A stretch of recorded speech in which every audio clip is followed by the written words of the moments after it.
We begin now at the top of Daf Chaf Amud Aleph in Meseches Shabbos. This is Shabbos Daf 20a. We're in the middle of the Mishnah. The Mishnah just said that in the Beis HaMikdash they used to light bonfires, and they were makel. They could light the bonfire just a little bit before Shabbos, and there was no concern that the fire would be stoked on Shabbos. So the Mishnah continues, Uvegvulin Kadesh Techos Haor Beruba. When it comes to lighting bonfires outside of the Beis HaMikdash, so then you already need to have that the flames take hold of the majority. Rashi says, "Uvigvul and sarach lahavir midurasan miba'od yom kadesha techos ha'esh beruba." You got to have enough before Shabbos starts that the fire is burning the majority of the wood. Rabbi Yehuda says, "B'pechamin kolshu." When it comes to coals, if your fire is made from coals, so then you don't need to worry about rov. Rashi explains, "Im ha'isa meduras pechamin ein sarach lahaches ben ha'or ela kolshu." Just a little bit, the fire has to grab the coals. V'do lekes v'holeches. It'll continue burning on its own. De'ein darko lios kava v'holeches.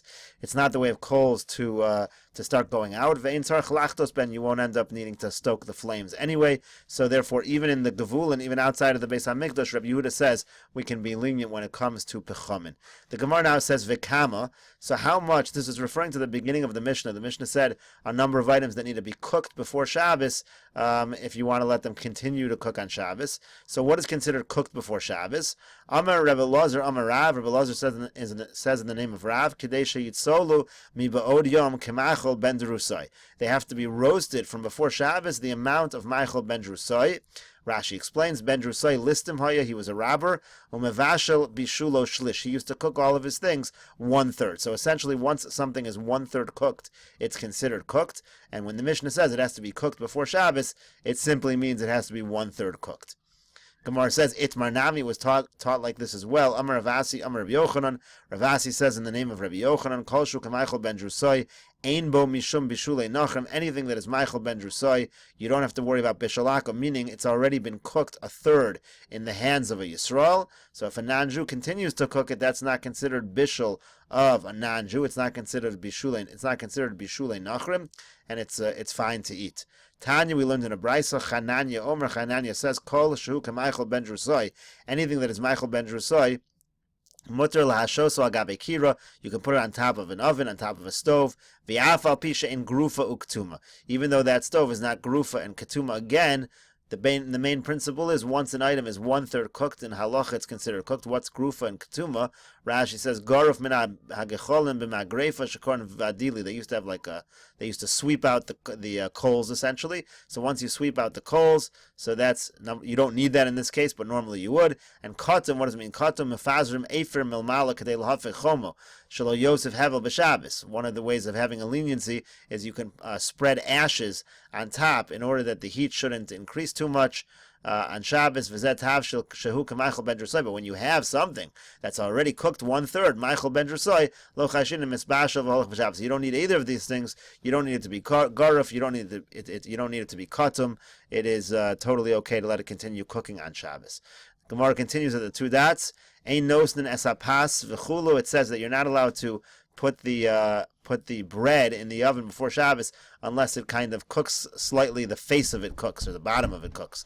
So the crusts over is the basic language. It has to become crusty.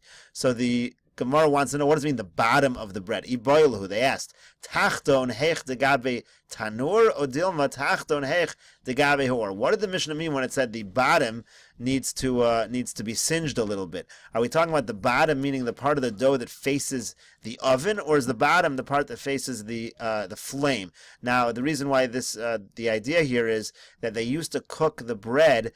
They used to stick the dough along the side of the oven. So you could view the bottom as the part that's attached to the side wall of the oven, or you could view the bottom as the part that's above the flame, more towards the earth. So that's why it's unclear. The Gemara wants to know, what does the word bottom in the Mishnah mean? So Tashma will bring a proof. Rabbi Lazar Yikramu Panel Hamidubakin Betanor. He says explicitly it's that the part should be singed, should crust over the part that's attached to the oven. So the bottom here means the part that's attached to the wall of the oven.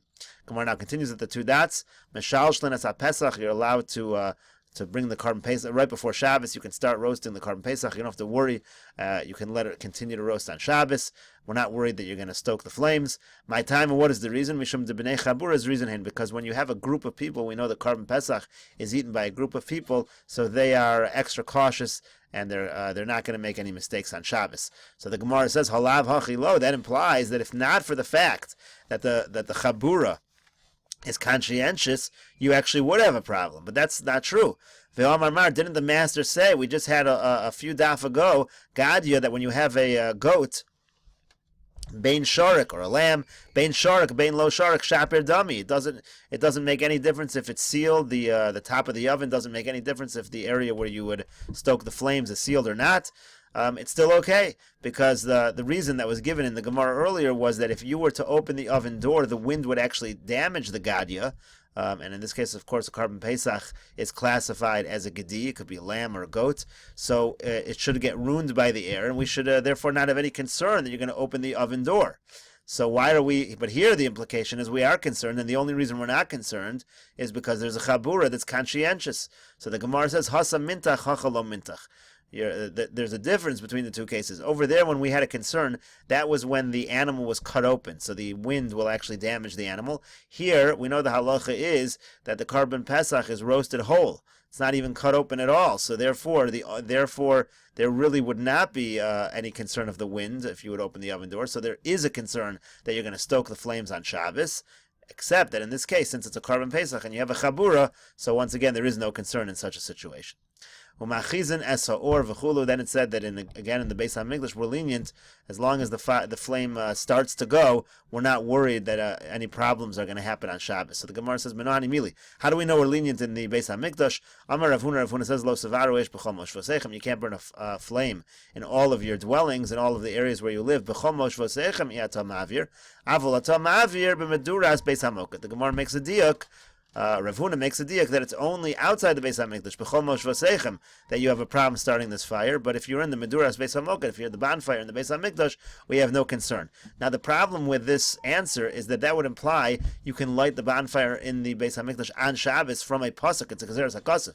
Here in our Mishnah, we only allowed it before Shabbos, saying there's no concern that you're going to continue to stoke the flames on Shabbos. So that's what Rav Chisda asks. Maskif lo Rav Chisda asks, if so, afila Shabbos Nami. If that's the leniency, that leniency would apply even on Shabbos. So that cannot be. Elo Amar Rav Chisda, rather Rav Chisda says, Kroki also lemishrei evarim upedarim huda. So that pasuk has nothing to do with lighting the bonfire in the Beis HaMikdash. That pasuk has to do with the burning of the limbs of karbonos. You're allowed to burn the limbs of karbonos in the Beis HaMikdash, even though it's on Shabbos. What's the reason why we're lenient in the Meduras Beis HaMoked? The Kohanim's reason hain. It's a completely different reason. The Kohanim are considered similar to the Bnei Chabura before. The Kohanim are considered conscientious, and therefore we're not concerned that they're going to stoke the flames on Shabbos. Uvigvulim kedei shetechos v'chula, that said if you're outside the Beis HaMikdash, then the flames have to grab the majority of the wood. What does that mean? My Ruban, what does it mean the majority of the wood has to be consumed in flames? Amar Rav says, Rov kol echad v'echad. Every single piece of wood, the majority of it needs to be burning. It's a very strict position. Shmuel says, kedei shelo yomru havei eitzim v'naniach tachtein. It needs to be burning enough that people don't say, let's bring more wood to put it underneath to keep this fire going. It has to be a strong enough fire that you're not adding wood to it. Shmuel's position presumably is more lenient than Rav's position. He doesn't need the fire to take and hold as much as Rav. Tana Rav Chia l'siyuye l'Shmuel. So Rav Chia brings a brisa to support Shmuel. Kedei shetehei shal heves ola meileh v'lo shetehei shal heves ola al yedei davar acher. It has to be enough that the flame can go on its own, not being assisted by something else. There's a little bit of a question Rashi brings up. Where did Rav Chia make this statement? Is it in reference to our case here in the Mishnah or some other case? Rashi says, Tani Rav Chia, Beperak b'mem adlikin legabe menorah l'halos ner tamid shedei shaleves ola meileh. This actually statement was made by menorah. So he's saying that you see, since by the menorah it's considered, if the flame is going up on its own, that's considered lit. The menorah is considered lit. So we apply the same logic over here when you're lighting a bonfire before Shabbos. Because so Rashi finds this difficult. So first of all, that statement over there in Babem Madlikin is made by Rami Bar Chama. This is made over here by Rav Chia. He says that's not they're not quoting a brisa there. That's something that Rami Bar Chama is stating explicitly. So he says others of our rabbis say that this brisa was referring to our case of a bonfire.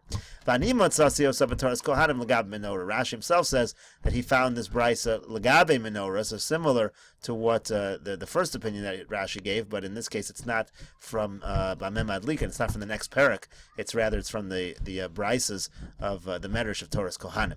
So in any case, not 100% clear where Rav Chia brought this brisa, but this brisa is a support to the opinion of Shmuel. The Gemara continues, Eitz Yechidi, what about a single piece of wood? How much would it have to be burning that you have no concern on Shabbos? In other words, how much does it have to burn before Shabbos that you can continue to let it burn on Shabbos? Rav Amar Rov Avyav. Rav says it's got to be the majority of the thickness of the piece of wood. Again, this is presumably the much stricter opinion that the entire thickness, or the majority of the thickness, needs to be burning. That's a lot of it being consumed. Ve'amri la barov hakefo. Now some give what is presumably the more lenient position, that it's just the majority of the circumference of the log that has to be burning. Amr Papa says hilkach, therefore beinan rov avyo uveinan rov hakefo. He takes a strict position. You need to have the majority of the thickness and the majority of the circumference burning. Ketanai, let us say this is actually a machlokas tanoim. Rav Chia Amar kedei sheyishaches ha'etz mimaleches ha'uman. So he says that it's got to be enough that the wood is now destroyed from being used by a craftsman. Rashi says that implies that most of the thickness needs to be burning. Rabbi Yehuda ben Beseir says Kedei shetochaz ha'esh mishnei tzadin. The flame has to take two sides of the wood, which we're assuming means the majority of the circumference. V'yava b'shein raya l'davar zeichel l'davar, and Rabbi Yehuda ben Beseir concludes, even though he doesn't have a proof to this, there is a hint to this found in the Navi. It says that shnei kitzosav ach lo ha'esh v'tocha nachar hayitzlach l'melacha. Two sides of the wood, let's say, are being consumed. Is that going to be good to do work with? So it does imply that when the two sides of the wood are consumed, that it's no longer fit for work, and that is the position of Rabbi Yehuda ben Beseira of what's considered something that is burning properly. The Gemara now quotes another pasuk in Navi. This pasuk here is talking about where Yehoyakim, this is in Yirmiyahu, Yehoyakim is burning the Megillah of Yirmiyahu. So it says, Va'ach lefanav meva'er. It says the ach was burning. Question is, what does the word ach mean here? So my ach, what is ach? Amar Rav, ach vana. Rav says it refers to an arava, what we call arava. It's a willow. Ushmuel amar eitzim shenidlaku b'achvana. It means wood that the wood was gathered together like in brotherhood, and so each piece of wood helped the other one be lit. There was actually a story where somebody said to somebody else, who needs an achvana? Ishtakach arvas, and it was found that he was giving out arava. So you see from that story that achvana at least is actually referring to arava. Amar Rav Huna says, kanim ein srichen rov, agdon srichen rov. If you have reeds, so they don't need to be majority burning to be before Shabbos, because those are not going to go out. But if you bind them together, since they're kind of insulated on the inside of the bound konim, so then you actually do need the majority to go up in flames. Otherwise, we're afraid again that the middle is not really burning, and you have a problem when Shabbos comes that it's not properly burning. Garinin, pits, Rashi says it's referring to pits of dates.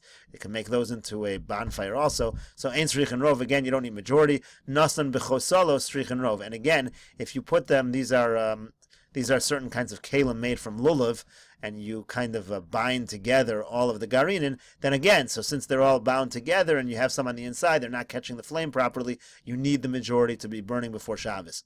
Maskif Rav Chisda asks, Adarabba, on the contrary, Ibcham Estaber, the reverse would make more sense. Kanim mevadron, agdan lo mevadron. If they're separate all over the place, Rashi here explains, mevadron lakan viachas men yotzes. If they're not really together bound, lo timtza As chaver to levar, each one's not going to find its friend to keep the flame burning. Hilkach chilo agdan tzrichi rov. That's where you should need majority. Aval agdan, but where you bind it together, lo mevadrin, they're not spread out. Vein tzrichin rov, you shouldn't need majority. V'chein garinin. The same logic should apply to the garinin. So essentially, Rav Chisda is saying, on the contrary, if they're individualized, you'll have more of a problem. If they're put together, then one will catch the other. One will allow its friend to catch on fire. Same thing with garinin, mevadrin nasnan. Mevadrin nasnan b'chosal lo mevadrin. And again, so if you have garinin that are not together, they're all spread apart. They're not going to catch. Each one's not going to catch the flame of the other. But if they're in the chosalos, they're not spread apart. The flames will catch. So Rav Chisda essentially disagrees and says the exact opposite should be the case. Itmar Navi, the Gemara says we learn like this as well, and we will continue with this discussion on Daf 20a in the next video.